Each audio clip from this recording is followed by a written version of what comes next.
இது ஒரு வித்தியாசமான படம். படத்தோட ஸ்டார்டிங் சீன்லயே ஒரு லேடியை கட்டுறாங்க. அந்த லேடி பிரசவ வழியில துடிச்சிட்டு இருக்காங்க. அப்படி துடிச்சிட்டு இருக்கும்போது குழந்தை பிறக்குது. அந்த குழந்தை பிறந்து அந்த தொப்புள் குழியோட மேல மிதக்குது. டாக்டருக்கு எல்லாருமே ஒரே ஆச்சரியமா இருக்கு. அப்படியே அந்த குழந்தையை இழுத்து கொஞ்சிது இந்த லேடி. குழந்தையோட அம்மா இதை ஆச்சரியமும் பயத்தோடையும் பார்த்துட்டு இருக்காங்க. இந்த லேடியோட அம்மாவை நம்ம பாட்டின்னே வச்சுப்போம். அந்த பாட்டி ஒரு பயத்திலே இருக்கு. ஏன் இந்த மாதிரிலாம் இருக்கா, நீ யார் கூட இருந்த, அவனுக்கு எதாவது வியாதிலாம் இருக்கா, இந்த மாதிரிலாம் குழந்தை பார்த்ததே கிடையாது, எப்படி அப்படின்ற மாதிரி ரொம்ப பயத்துல இருக்காங்க. ஆனா அந்த லேடி எதுக்கும் பயப்படாம, இல்ல எனக்கு தெரியும் யார் கூட இருந்ததுன்னு தெரியல அப்படின்ற மாதிரி அசால்ட்டா பேசிட்டு இருக்கு. சரி என்ன பண்றது, குழந்தை பிறந்துச்சு, அதை வளர்த்துதானே ஆகணும் அப்படின்ற மாதிரி வளர்க்க ஆரம்பிக்கிறாங்க. ரொம்ப பாசமா வளர்க்குறாங்க. அப்படி வளர்க்கும் போது ஃபர்ஸ்ட் நைட்டு குழந்தை கீழே படுக்க வச்சுட்டு அடுத்த நாள் கீழே எழுந்து பார்க்கும்போது குழந்தை மேல மிதந்துட்டு இருக்கு. அதாவது அந்த செவுத்துல முட்டிட்டு இருக்கு. அந்த செவுறு இல்லைன்னா மேல பறந்துரும் அப்படின்ற மாதிரிதான் இருக்கு. இந்த குழந்தைய வெளி உலகத்துக்கு காட்டாம நம்மளே வளர்க்கலாம் அப்படின்ற மாதிரி முடிவு பண்ணி வளர்ந்துட்டு இருக்காங்க. அப்படியே அந்த குழந்தை பறக்காம இருக்கிறதுக்காக அந்த குழந்தை பாக்கெட்ல 2 சைடுலயுமே கல் வச்சிருக்காங்க. ஒரு பேலன்ஸா இருக்கும், ஸ்டேபிளா இருக்கும் அப்படின்ற மாதிரி. இதுலயே கொஞ்சம் வருஷம் போகுது. அந்த குழந்தை கொஞ்சம் சின்ன பையனா இருந்து வளருது. வெளியே எங்கேயும் போக விடாம அவனை டிவி பார்க்க வச்சுட்டு இவங்களும் விளையாட்டு கட்டிட்டு அப்படியே வளர்த்துட்டு இருக்காங்க. இந்த பையன் கொஞ்சம் வளர்ந்துடுறான். அப்ப வெளியே விளையாண்டுட்டு இருக்கிறத பார்த்துட்டு இவனுக்கு ஒரு ஏக்கமா இருக்கும். எல்லாம் வெளியே விளையாடுறாங்களே, நான் விளையாடலாமா அப்படின்ற மாதிரி கேட்பேன். எக்காரணத்தை கொண்டு நீ வெளியே போகவே கூடாது அப்படின்ற மாதிரி பாட்டியும் அவங்க அம்மாவும் சொல்லியிருப்பாங்க. அவன் எப்பயும் பார்க்குற கார்ட்டூன் சேனல்ல இந்த பேட்மேன்லாம் பார்ப்பான். அந்த சூப்பர் ஹீரோஸ் அப்படின்ற மாதிரி அவனுக்கு ரொம்ப பிடிக்கும். நம்மளும் ஒரு சூப்பர் ஹீரோ தான் அப்படின்ற மாதிரி நினைச்சுக்கிட்டே இருப்பான் அந்த பையன். அப்படி கொஞ்ச நாள் போகும்போது அவன் வெளியே எங்கேயோ கூட்டு போன்னு சொல்லி அடம் பிடிக்கிறான். அவங்க அம்மாவும் யார்ட்டையும் நீ வெளியே வரலாம், ஆனா யார்ட்டையும் நீ இந்த பவர் என்கிட்ட இருக்கு அப்படின்ற மாதிரி நீ எதுவும் சொல்லக்கூடாது, யார்ட்டையும் பழகக்கூடாது அப்படின்ற மாதிரி அவங்க அம்மா ஒரு ட்விஸ்ட் வைப்பாங்க. சரி நான் யார்ட்டையும் சொல்ல மாட்டேன்னு சொன்னோடனே இவன் கடைக்கு கூப்பிட்டு போன வெளியே நிக்க வச்சிருப்பாங்க. அப்பதான் ஒரு பொண்ணு வருது. பொண்ணு வரும்போது மேல இடிச்சு அந்த வாட்டர் கேன் கீழே விழுந்துருது. நீ என் வீட்டு வரைக்கும் இதை நீ எடுத்துட்டு வா, அதுதான் உனக்கு தண்டனை அப்படின்னு சொல்லிட்டு கூட்டிட்டு போறான். இவனும் அம்மா வெளியே வர்றதுக்கு ரொம்ப லேட் ஆகுமே, நம்ம இந்த பொண்ணு கூட போயிட்டு வருவோம் அப்படின்ட்டு அப்படி போயிட்டு இருக்காங்க. அப்ப இவன் பாக்கெட்ல எப்பயுமே வச்சிருப்பான்ல அந்த கல்லு, அது கொஞ்சம் வெயிட்டா இருக்குன்றதால இந்த வாட்டர் பாட்டில் வேற 2 கையில வச்சிருக்கான். சரி இதை நம்ம கீழே போட்டு இதை நம்ம அப்படியே பேலன்ஸ் பண்ணிக்கலாம் அப்படின்ட்டு போன உடனே அந்த பொண்ணு வீட்டு கிட்டண்டா போன உடனே அந்த பொண்ணு வாட்டர் கேன் குடு அப்படின்னு சொல்லி கையில புடுங்குது. இவனும் கொடுக்க முடியாது, இது பண்ணும்போது புடிங்கிறான். கீழே விழுந்து மேல அந்த பொண்ணு வீட்டுக்குள்ள போயிடுது. இவன் மேல ஒரு ஷீட் மேல இடிச்சிட்டு நிக்கிறான். எதையாவது பண்ணி என்னை காப்பாத்து அப்படின்ற மாதிரி இந்த பையன் சொல்றான். அந்த பொண்ணு ஒரு பேக் எடுத்துட்டு வந்து அந்த பையன்ட்ட தூக்கி போடும்போது அது கொஞ்சம் வெயிட்டான பேக், ரோஸ் கலர் பேக், அப்படியே கீழே கொஞ்சம் டவுன் ஆகி இவங்க 2 பேரும் கொஞ்சம் ஃப்ரெண்ட்ஷிப் ஆயிடுறாங்க. நீ இதை யார்ட்டையுமே சொல்லிடாத அப்படின்ற மாதிரியும் அந்த பொண்ணுகிட்ட இவன் சொல்லிட்டு வரான். வீட்டுக்கு போன உடனே நீ எங்க போன, நீ இல்லாம எங்கெல்லாம் பயந்துட்டோம் அப்படின்ற மாதிரி அவங்க அம்மா சொல்றாங்க.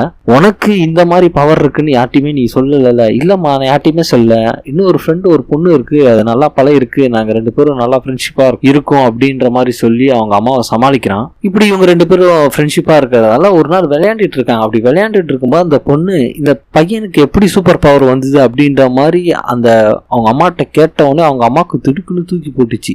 கொஞ்சம் கொஞ்சமா அந்த பொண்ணை அவாய்ட் பண்ண ஆரம்பிக்கிறாங்க. அந்த பொண்ணு என்ன பண்ணுச்சு, அவங்களோட பாட்டி கிட்ட போய் இதே மாதிரி ஹவுஸ் அரெஸ்ட் பண்ணி வச்சிருக்காங்க இந்த பையனை, இவனை எப்படியா காப்பாத்துங்க அப்படின்ற மாதிரி சொன்ன உடனே அவங்க எல்லா லேடியும் கூப்பிட்டு போலீஸ்ல கம்ப்ளைண்ட் பண்ணி அந்த போலீஸ் வந்து விசாரணை பண்றாங்க. நீங்க அடுத்த நாள் இல்ல இந்த மாசத்திலே இந்த பையனை ஸ்கூலுக்கு நீங்க அனுப்பலன்னா உங்க மேல சட்ட நடவடிக்கை எடுக்கும் அப்படின்ற மாதிரி சொல்லி போறாங்க. அப்புறம் இவங்க என்ன பண்றாங்க, ஸ்கூல் எல்லாம் தேடுறாங்க. அங்க பேக் எல்லாம் வெளியே மாட்டி வச்சுட்டு போற மாதிரி, ஏன்னா அவன் வெயிட் இருந்தா தானே ஒரே இடத்துல இருப்பான், இல்லைன்னா மேல பறந்துருவான்ல, அதனால இதை நம்ம செட் ஆகாது, ஊரை விட்டு காலி பண்ணிடலான்ட்டு ஊரை விட்டே காலி பண்ணிடுறாங்க. இதுல கொஞ்சம் வருஷங்கள் போகுது. பெரிய மனுஷனா ஆயிரம், 25 வயசு ஒரு ஆளு அந்த மாதிரி இருக்கான். அப்பயுமே அவன் ஹவுஸ் அரெஸ்ட் பண்ண மாதிரி. இவங்க அம்மாவுக்கு என்னன்னா இந்த வெளி உலகத்துக்கு இவனோட பவர் தெரிஞ்சிச்சுன்னா எங்கேயோ நம்மளை விட்டு இவன் போயிடுவானோ அப்படின்ற மாதிரி பயத்திலே இருப்பாங்க. எல்லா அம்மாவுக்கும் இருக்கிற மாதிரி தானே அவங்களுக்கும் ரொம்ப பாசமாக வளர்க்குறாங்க அவங்க பையனை. அந்த பாட்டி வயசாகி இறந்துட்டாங்க போல.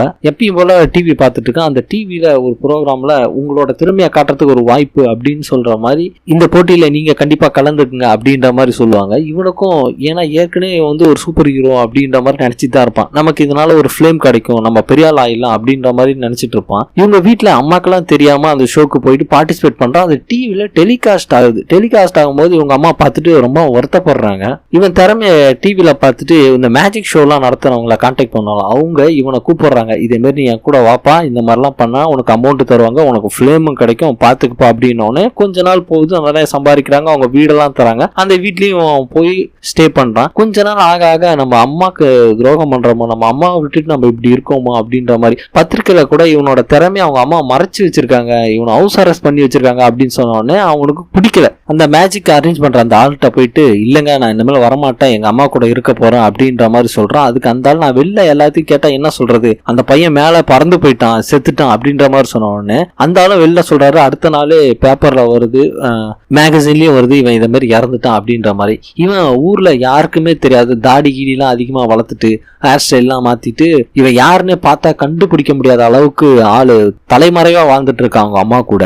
இப்படியே கொஞ்ச நாள் போகுது, அவங்க அம்மாவும் இறந்துடுறாங்க. அவனுக்குன்னு இப்ப யாருமே இல்லை, ஒரு தனிமரமா தன்னோட வாழ்க்கையை கழிச்சிட்டு இருக்கான். அந்த ஹோட்டல் ரிசப்ஷன்ல ஒரு வேலை பார்த்துட்டு இருக்கும்போது சின்ன வயசுல ஒரு பொண்ணு இவன் கூட ஃப்ரெண்ட்லியா இருக்குன்னு சொன்னாலும் அந்த பொண்ணை மீட் பண்றான். அந்த பொண்ணு இவன் யாரு அப்படின்னு கெஸ் பண்ணானா, இவன் சின்ன வயசுல ஒரு பேக், ரோஸ் கலர் பேக்கை பிங்க் கலர் பேக்கை கொடுத்தேன்னு சொன்னால அந்த பேக்கை வச்சுதான் இவன் அந்த பையன் சொல்லி கன்ஃபார்ம் பண்றாங்க. 2 பேரும் பேசி ஒண்ணுக்குள்ள ஒன்னா, ஏற்கனவே சைல்ட்ஹுட் ஃப்ரெண்டு, இப்போ ஒண்ணுக்குள்ள ஒன்னா நல்லா பேசி பழகி இவங்க 2 பேர் மேரேஜ் பண்ணிக்கிறாங்க. ஜாலியா சந்தோஷமா இருக்காங்க. எங்க அந்த பழைய இடத்துல எங்க இவங்க சின்ன வயசுல மீட் பண்ணாங்களோ அதே இடத்துல ஒரு வீடு எடுத்து தங்கி சந்தோஷமா அவங்க லைஃபை ஸ்பெண்ட் பண்றாங்க. இந்த படம் எப்படி இருக்கு, அது மாதிரி உங்களுக்கு எந்த படம் பிடிக்கும் சஜஷன் பண்ணுங்க. இல்ல கமெண்ட்ல நான் எப்படி நரேஷன் பண்றேன், எப்படி இருக்கு, பிடிச்சிருக்கா, இல்ல என்ன வேற ஏதாவது டீட்டெயில் ஆட் பண்ணுமா அப்படின்னு சொல்லுங்க. கண்டிப்பா நான் அதை நெக்ஸ்ட் டைம் ட்ரை பண்றேன். உங்களிடமிருந்து விடைபெறுவது உங்கள் அன்பு நண்பன்.